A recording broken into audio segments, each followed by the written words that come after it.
بسم اللہ الرحمن الرحیم۔ محترم ناظرین کرام، آج میں ایک ایسا عمل آپ لوگوں کی خدمت میں پیش کروں گا جو نماز عصر کے وقت آپ نے کرنا ہے۔ جو شخص غریب ہے، تنگ دست ہے، بے سہارا ہے، اس شخص کو چاہیے وہ اس عمل کو ضرور کر لے۔ اس وظیفے سے انشاءاللہ تعالی اس کا سارا قرضہ بھی ختم ہو جائے گا اور وہ لاکھوں کروڑوں کا مالک بھی بن جائے گا۔ اللہ تعالیٰ اس عمل کی برکت سے اس بندے کو ارب پتی بنا دے گا۔ اگر وہ فقیر ہے، تنگ دست ہے، کچھ بھی اس کے گھر میں نہیں ہے، اپنا گھر، گاڑی، بنگلہ کچھ بھی اس کے پاس نہیں ہے، ایسا بندہ بھی اگر اس عمل کو کر لیتا ہے تو انشاءاللہ تعالی چند دنوں کے اندر اس کا مقدر سنور جائے گا، اس کی قسمت بدل جائے گی۔ اور یہ عمل آپ روز چلتے پھرتے بھی پڑھ سکتے ہیں، بیٹھے بیٹھے بھی پڑھ سکتے ہیں، یا مخصوص وقت میں بھی پڑھ سکتے ہیں۔ یہ عمل بڑا آسان ہے۔ جو لوگ کاروبار کی وجہ سے پریشان ہیں، ملازمت کی وجہ سے پریشان ہیں، جن کے گھروں کے اندر تنگ دستی نے ڈیرے لگا لیے ہیں، بے روزگاری جن کے گھر سے ختم نہیں ہوتی، رزق جن کے گھر میں نہیں آتا، انشاءاللہ رزق ان کا دیوانہ ہو جائے گا، رزق ان کے پیچھے پیچھے آئے گا۔ وہ لوگ جو اس عمل کو کر چکے ہیں، الحمدللہ 100% انہوں نے اس عمل سے رزلٹ حاصل کیا ہے، 100% اس عمل کو مجرب پایا ہے۔ آپ بھی اس عمل سے مایوس نہیں ہوں گے۔ یہ عمل کسی کو بھی مایوس نہیں کرتا۔ اگر آپ کے حاسدین آپ کے پیچھے پیچھے ہر وقت لگے ہوئے ہیں، اللہ تعالیٰ اس عمل کی برکت سے آپ کو حاسدوں کے شر سے بھی محفوظ فرما لیں گے۔ لیکن آپ نے یہ 3 کام اپنی زندگی میں ضرور اپنا لینے ہیں۔ آپ کی اور آپ کی نسلوں کو اللہ تعالیٰ کسی کا محتاج نہیں ہونے دے گا۔ یہ میں آپ کو ایک بڑا اہم نقطہ بتا رہا ہوں، اس پر توجہ کیجیے گا، اس کو اپنی زندگی میں اور اپنی اولاد کی زندگیوں میں داخل کر دیں۔ یقین جانیے آپ اربوں کربوں میں کھیلیں گے، اور اس عمل کے بعد اللہ تعالیٰ نے آپ کی قسمت، آپ کے مقدر کو کھول دینا ہے، اور اللہ تعالیٰ نے آپ کی توبہ کو قبول فرمائیں گے۔ اس عمل کی برکت سے گناہوں کی بخشش ہو جاتی ہے، انسان پاکیزہ اور صاف ستھرا ہو جاتا ہے، انسان کا عبادت میں دل لگنے جاتا ہے، گناہوں سے بندے کو نفرت ہو جاتی ہے۔ اس عمل کے جتنے بھی فائدے میں بتاؤں وہ کم ہے، لیکن جب اس عمل کو آپ کریں گے، آپ کو پہلے دن ہی اس عمل کی تاثیر ملے گی، اور انشاءاللہ تعالی اللہ کا ایسا کرم ہوگا کہ آپ کے گھر کے اندر وہاں سے رزق آئے گا جہاں سے آپ کا گمان اور تصور بھی نہیں جاتا۔ ناظرین، وظیفہ شروع کرنے سے پہلے میں آپ کو نماز عصر کی فضیلت سے آگاہ کرنا چاہتا ہوں۔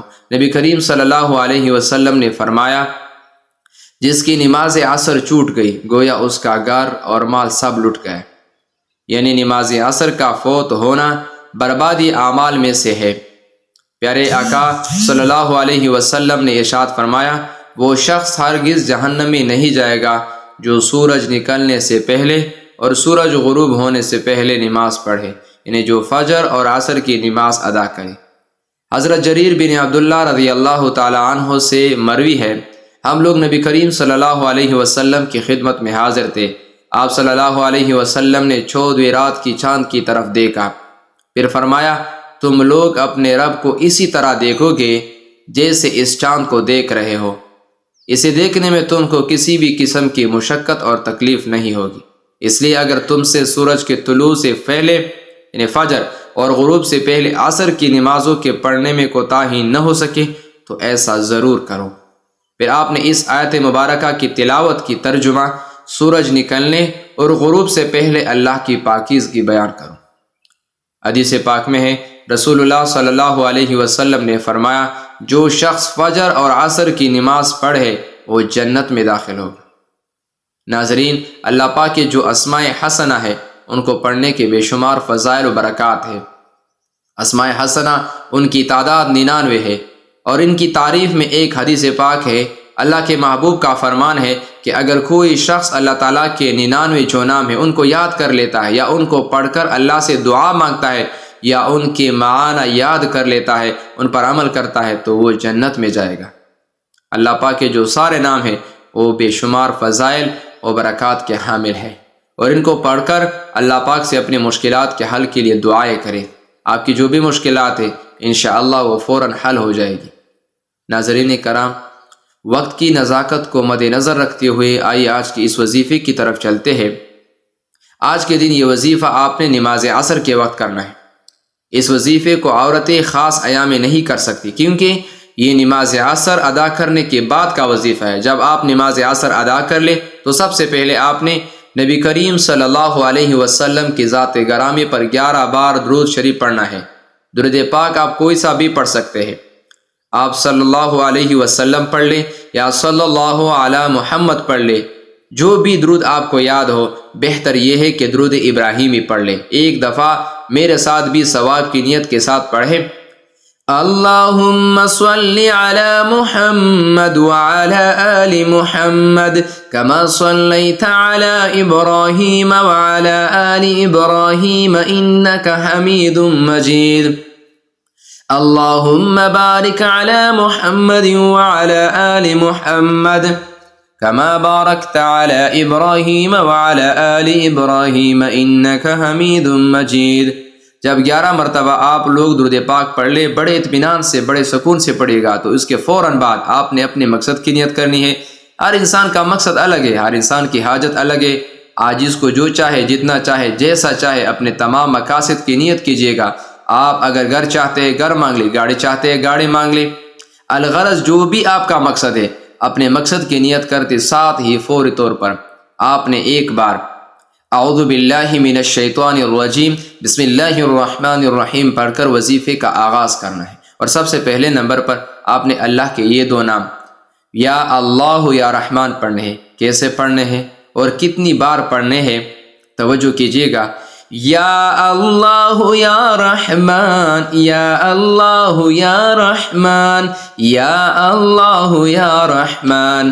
اس طرح سے آپ یا اللہ یا رحمان کو ہاتھ کی انگلیوں پر پڑھ لے یا تسبیح کے دانوں پر پڑھ لے۔ آپ نے صرف 100 بار یعنی 100 دانوں کی ایک تسبیح پڑھنی ہے۔ اور یاد رہے عصر کی نماز کے بعد آپ نے ایک تسبیح کرنی ہے۔ انشاءاللہ اس سے آپ کے رزق میں برکت ہوگی، جو شر ہے وہ آپ سے دور چلے جائیں گے اور خیر ہی خیر اور عافیت کا معاملہ ہوگا۔ جب آپ 100 بار یعنی ایک تسبیح یا اللہ یا رحمانوں کی پڑھ لیں تو اب دوسرے نمبر پر آپ نے 3 دفعہ سورہ اخلاص پڑھنی ہے۔ سورہ اخلاص کی تلاوت سماعت فرما لیں۔ بسم اللہ الرحمن الرحیم قل هو اللہ احد اللہ الصمد لم یلد ولم یولد ولم یکن له کفوا احد۔ حضرت انس بن مالک رضی اللہ تعالیٰ عنہ نبی کریم صلی اللہ علیہ وسلم سے روایت کرتے ہیں، جو شخص روزانہ 200 مرتبہ 200 قل هو اللہ احد پڑھے تو اس کے 50 سال کے گناہ اس کے نام اعمال سے مٹا دیے جاتے۔ البتہ اس پر اگر قرض ہو تو وہ معاف نہیں ہوتا جب تک ادا نہ کرے یا صاحب حق معاف نہ کرے۔ ایک اور حدیث میں ہے، حضرت انس نبی کریم صلی اللہ علیہ وسلم سے روایت کرتے ہیں کہ جو شخص سوتے وقت دائیں کروٹ پر لیٹ کر 100 مرتبہ قل هو اللہ احد پڑھے تو قیامت کے دن اللہ اس سے فرمائیں گے، اے بندے دائیں طرف سے جنت میں داخل ہو جا۔ یعنی آپ اس عمل سے اندازہ لگا سکتے ہیں کہ چھوٹا سا کام ہے، چھوٹا سا عمل ہے، اور اس کی فضیلت و اجر کتنا زیادہ ہے۔ ایک آدمی کو سورہ اخلاص سے بہت محبت تھی اور اس محبت کی وجہ سے وہ اس سورت کو ہر نماز کی قرات کے اختتام پر پڑھتے تھے۔ اللہ تعالیٰ نے اس کی اس سورت سے محبت کی وجہ سے اسے جنت میں داخل کر دیا۔ ایک اور حدیث میں آیا ہے کہ رسول اللہ صلی اللہ علیہ وسلم اس صحابی کے متعلق جو امام تھے اور ہر نماز میں قل هو اللہ احد ضرور پڑھا کرتے تھے، اور جب ان سے ان کا سبب دریافت کیا گیا تو کہا مجھے اس سورت سے بے حد محبت ہے۔ فرمایا اس شخص کو خبر دے دو کہ بے شک اللہ تعالیٰ بھی اس شخص سے محبت کرتے ہیں۔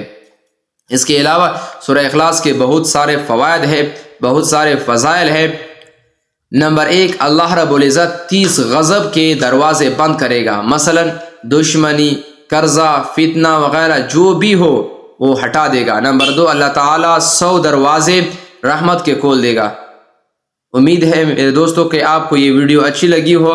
آج کا عمل اختتام پذیر ہو چکا ہے۔ ربی کریم سے دعا گو ہو کہ میرا سنانا اور آپ کا سننا اپنی پاک بارگاہ الہی میں قبول و منظور فرما دے۔ آمین یا رب العالمین۔